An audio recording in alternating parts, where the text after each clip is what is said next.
Good morning everyone, आप सभी का आरकेजी ट्यूटोरियल में स्वागत है। हम लोग का प्रॉफिट एंड लॉस चल रहा था और हम लोग का प्रॉफिट एंड लॉस खत्म हो चुका है। आज हम लोग जो है लास्ट क्लास है प्रॉफिट एंड लॉस का। आज हम इसमें जो है जो भी छूटा बड़ा क्वेश्चन है या कुछ क्वेश्चन रिपीटेड है, हम लोग आज उसको जो है देखते हैं, जिसमें कुछ नए क्वेश्चन भी आएंगे, कुछ पुराने क्वेश्चन भी आएंगे। आप लोग बनाने की कोशिश करेंगे ताकि आप लोगों को पता चलेगा कि हम लोग कितना सीखे और कितना नहीं सीखे। चलिए हम लोग स्टार्ट करते हैं आज का पहला क्वेश्चन। अब देखिए, आज का पहला क्वेश्चन है कि एक दुकानदार ने एक सिलाई मशीन को 10% की हानि पर 1080 रुपया में बेचा। इसे किस कीमत पर बेचना चाहिए ताकि उसे 10% का लाभ हो? ये देखिए सीजीएल में पूछा है 2019 में। चलिए हम लोग इसको बनाते हैं। 10% की हानि पर बेचा मतलब 90% पे बेचा। कितना में बेचा? 1080 में। 1080 में पूछ रहा है कि 10% अगर उसको लाभ कमाना था तो कितना में बेचना था? तो 90% है इतना, तो 10% लाभ कमाना है तो 110 है एक्स। अब इसको हम लोग जो है कटा देते हैं, 0 0 कैंसिल हो गया, 9 से कटा दीजिए, 9 एकम 9, 9 दूना ही 18 और 0। तो अब इसको मल्टीप्लाई कर दीजिए, 120 को मल्टीप्लाई कर दीजिए 11 से, 12 कम 12 का 2 हासिल 1 और 12 कम 12 और 1 13, 1320 रुपया आंसर हो गया हम लोग का। अब अगला क्वेश्चन देखिए, एक वस्तु के क्रय मूल्य एवं विक्रय मूल्य का अनुपात 20:21 है तो लाभ प्रतिशत क्या है? अब देखिए इसमें ये जो है पटना हाईकोर्ट असिस्टेंट परीक्षा 2016 में पूछा है। वस्तु का देखिए क्रय मूल्य और विक्रय मूल्य का अनुपात कितना है? 20:21। तो क्रय मूल्य और विक्रय मूल्य का अनुपात देखिए कितना है? 20:21। अब देखिए ये एसपी है, ये सीपी है, तो कितना ज्यादा है? एसपी 1 ज्यादा है तो 1, और नीचे सीपी आता है 20 कर देंगे इंटू 100% में निकालने के लिए 20 5 100, तो क्या हो गया? 5%। यही हो गया हम लोग का आंसर। अब अगला क्वेश्चन देखिए, एक लड़का 10 रुपए के 11 केले की दर से केले खरीदता है तथा 11 रुपए के 10 केले की दर से बेचता है। लड़के को हुए लाभ का प्रतिशत ज्ञात कीजिए। ये देखिए पूछा हुआ है उत्तर प्रदेश सम्मिलित अवर अधीनस्थ सेवा परीक्षा 2015 में। चलिए हम लोग इसको बनाते हैं। देखिए इसको 2 तरीके से हम लोग बनाते हैं। पहला तरीका देखिए, 10 रुपए में 11 खरीदता है और 11 रुपए में 10 की दर से बेचता है। हम लोग इसको क्रॉस मल्टीप्लिकेशन कर देते हैं। 10 को 10 से मल्टीप्लाई करेंगे तो क्या हो जाएगा? 100, और 11 को 11 से मल्टीप्लाई करेंगे तो क्या हो जाएगा? 121। अब देखिए ये हमारा सीपी हो गया और ये हमारा एसपी हो गया। ये देखिए कितना में एसपी कितना है? 21 रुपया, तो 21 अब बटर नीचे हमारा सीपी 100, इसको मल्टीप्लाई कर दीजिए परसेंट में लाने के लिए। 100 से मल्टीप्लाई करते हैं, 100 कैंसिल हो गया और 21% ये जो है लाभ हो गया हमारा आंसर। अब हम लोग जो है इसको दूसरे मेथड से बताएंगे जो कि हम आपको बताए भी थे। अब देखिए दूसरे मेथड से क्या हम बताए थे कि 10 रुपए में 11 केले खरीदता है, 11 लिख दीजिए, फिर जो है 11 रुपए में 10 की दर से बेच देता है। अब यहाँ पे केला है, हम लोग केले को इक्वल करेंगे। यहाँ पे 11 केला है, यहाँ पे 10 केला, हम केले को इक्वल करते हैं तो यहाँ पे 10 से मल्टीप्लाई कर दीजिए और यहाँ पे 11 से। अब देखिए यहाँ पे भी 110 केला हो गया और यहाँ पे भी 110 केला हो गया। अब चूंकि 10 इसमें मल्टीप्लाई किए हैं तो 10 को इसमें भी मल्टीप्लाई कर दीजिए और 11 इसमें मल्टीप्लाई किया तो 11 इसमें भी मल्टीप्लाई कर दीजिए। ठीक है, अब देखिए ये कितना रुपया हो गया? ये भी 110 केला है, ये भी 110 केला, तो 110 केले का जो है ये सीपी है और ये एसपी है। तो 110 केले का दाम कितना है? 100 सीपी, और जो है बेचता है 121 रुपए में। ये हो गया एसपी। तो कितना ज्यादा है? 21 रुपए ज्यादा है। तो 21 अब बट सीपी 100 है, परसेंट में निकालने के लिए 100 से मल्टीप्लाई कर दिया, 100 कैंसिल और 21% जो है हम लोगों का लाभ। ये हो गया हम लोग का आंसर। अब अगला क्वेश्चन देखिए, अंकित मूल्य पर 12% की छूट देने के बाद भी एक दुकानदार को 21% लाभ होता है। उसने अपनी वस्तुओं का अंकित मूल्य उनके क्रय मूल्य से कितने प्रतिशत अधिक पर निर्धारित किया हुआ है। अब देखिए 12% की छूट देने के बाद में 21% लाभ कमाता है। मान के चलिए उसका सीपी है 100 रुपया, मतलब क्रय मूल्य कॉस्ट प्राइस 100 है। बोल रहा है वो फिर भी लाभ जो है 21% कमा रहा है, मतलब 21% कमा रहा है। अब बोल रहा है उसका अंकित मूल्य मतलब मार्केट प्राइस वो कुछ दाम रखा होगा, जो भी दाम रखा हो वो दाम पे डिस्काउंट भी देता है। कितने प्रतिशत का डिस्काउंट देता है? 12% का, तब जाके ये दाम इतना आता है।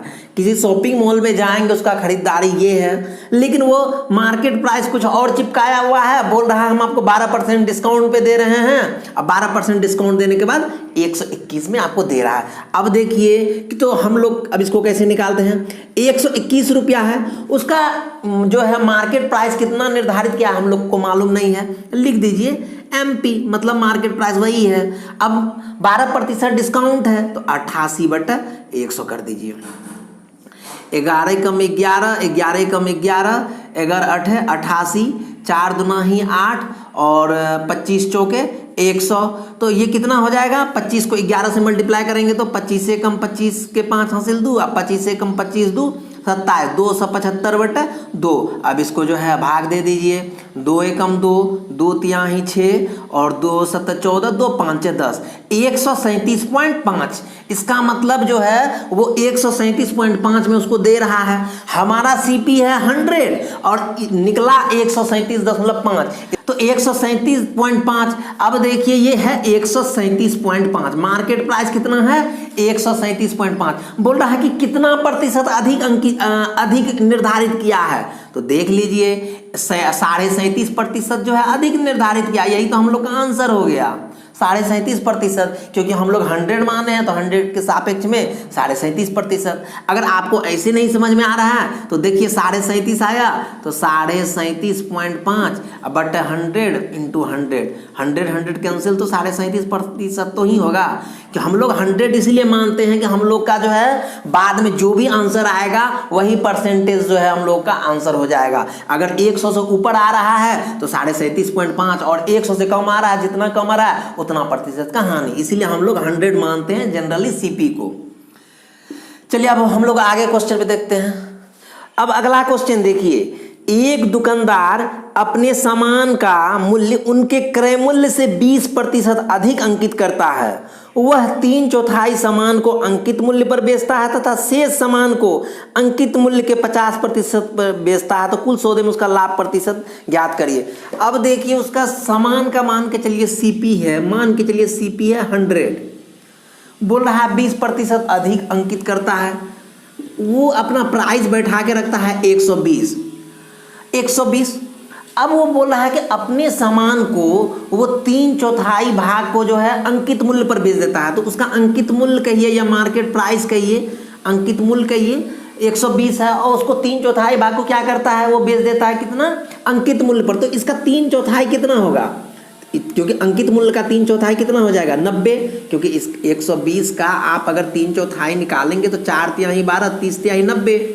तो 90 को जो है वो अंकित मूल्य पर भेज देता है। तो 90 को अंकित मूल्य पर भेज दिया तो 90 रुपया निकल गया, प्लस शेष को तो 120 में से शेष 90 घटा देंगे तो शेष कितना बचेगा? 30। बोला शेष को जो है 50% पर बेच देता है, अंकित मूल्य के 50%। शेष 30 है, 30 का अंकित मूल्य तो 30 ही है ना, तो उसका 50% पर बेच देता है।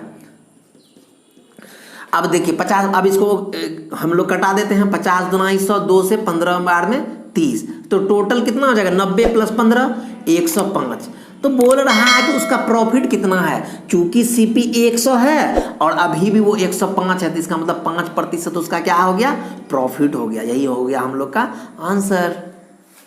अब अगला क्वेश्चन देखिए, ये दिल्ली मेट्रो रेल कॉरपोरेशन 2017 में पूछा गया है।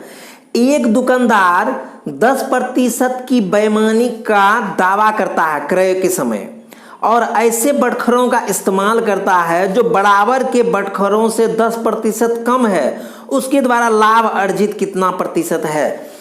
अब देखिए इस क्वेश्चन को जो है अगर हमारा क्लास आप डेली देख रहे होंगे तो तुरंत समझ जाएंगे कि 10% वो खरीदने के समय भी बेईमानी करता है और बेचने के वक्त भी 10% का बेईमानी करता है। तो इसके लिए हम लोग क्या फार्मूला था, x प्लस वाई और x इंटू वाई बटे 100।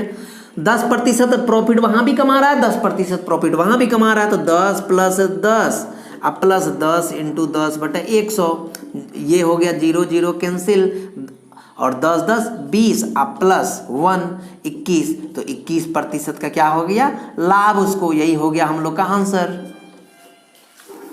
अब देखिए अगला क्वेश्चन है, एक कमीज का शर्ट का अंकित मूल्य 600 रुपया है, 2 क्रमागत बट्टे देने के बाद इसका मूल्य 432 रुपया हो, यदि दूसरा बट्टा 10% हो तो पहला बट्टा कितना है। अब देखिए कमीज का जो है प्राइस कितना है, 600 रुपये है, पहला बट्टा वो बोल रहा है कि हम 10% का दिए हैं तो 90/100, दूसरा मान के चलिए x। अब वो 2 बट्टा देने के बाद एक बट्टा ये है, दूसरा बट्टा ये है, ठीक है। 2 बट्टा देने के बाद जो है उसको कितना रुपया देना पड़ता है, 432 रुपया, 432 रुपया। अब हम लोग इसको निकाल लेते हैं, 2 0 कैंसिल, 0 0 कैंसिल, अब इसको कटा दीजिए, 9 से 9 चौके 36 और 4 3 से 9 8 है 72 और 6 8 है 48, तो ये x इक्वल टू क्या हो गया, 10 8 है 80, 80 हो गया। इसका मतलब क्या कि 20% का डिस्काउंट दिया, क्योंकि हम लोग जो है 100 में से 80 को घटा देंगे इक्वल टू 20, यही 20%। दूसरा बट्टा जो है दूसरा डिस्काउंट उसका कितने का था, 20% का, यही हो गया हम लोग का आंसर। अब अगला क्वेश्चन देखिए, एक पुस्तक को 60 रुपए में बेचने पर प्रकाशक को इसकी लागत का 1/11 हानि होती है, उसकी लागत क्या है। अब देखिए कि बेच कितने में रहा है, 60 रुपए में। अगर 60 रुपए में बेच रहा है, चलिए लिख देते हैं हम लोग 60 रुपए में, उस बोल रहा है उसका लागत का 1/11 हानि होता है। मान के चलिए उसका लागत मतलब कॉस्ट प्राइस, उसका लागत x रुपया है, x रुपया उसको फंसा होगा, वही उसका लागत है, और हानि कितना हो रहा है, फाइनली हमको पता है कि वो हानि हो रहा है उसको, वो खरीदा है ज्यादा में और बेच रहा है कम में, तब तो हानि हो रहा है। और हानि कितना हो रहा है, बोल रहा है उसकी लागत का 1/11, तो उसका लागत है x और इसका 1/11 कितना हो जाएगा, x/11, इसका लागत का 1/11 कितना हो जाएगा, तो x/11 ही तो होगा। अब ये हानि है, इतना ही हानि हो रहा है, तो अब मान के चलिए सीपी ज्यादा है, क्रय मूल्य ज्यादा है, तब क्रय मूल्य x है, अब क्रय मूल्य में एसपी घटा देंगे, मतलब 60 घटा देंगे, तब भी तो हानि हो रही है, क्योंकि हमारा क्रय मूल्य ज्यादा है, बेच रहा है वो कम में, इसीलिए हम लोग को हानि है। तो क्रय मूल्य में 60 घटा देंगे तो वो हानि निकल रहा है, हानि कितना है, x का लागत का 1/11। अब हम लोग इसको सॉल्व करते हैं, 11x माइनस 11 6 66 बराबर x। अब देखिए x इधर आ जाएगा तो क्या हो जाएगा, -x बराबर 10x बराबर, और वो उधर जाएगा तो प्लस 660, 0 0 कैंसिल, तो x इक्वल टू क्या हो जाएगा 66, यही उसका जो है क्रय मूल्य है 66 रुपया, हम लोग का आंसर आ गया। हम लोग इसी के साथ जो है लाभ और हानि, प्रॉफिट एंड लॉस को समाप्त करेंगे, और कल हम लोगों का जो है अनुपात समानुपात चैप्टर जो है चालू होगा। इसीलिए कल का चैप्टर जो है आप लोग कल फर्स्ट क्लास से ही देखना चालू रखें, ताकि आप शुरू से देखते हैं तो कहीं ना कहीं आप अच्छे तरीके से समझ में आप लोगों को आएगा। और फिर भी अगर अभी जितना भी पढ़ाया गया जो भी समझ में नहीं आया है, आप कमेंट बॉक्स में करिए, और उसके लिए हम एक दिन निकाल के रखेंगे और उस दिन वीडियो बना के आपके क्वेश्चन को YouTube पे डाल देंगे, ताकि आप लोग उसको अच्छे से समझ पाएंगे। Thank you.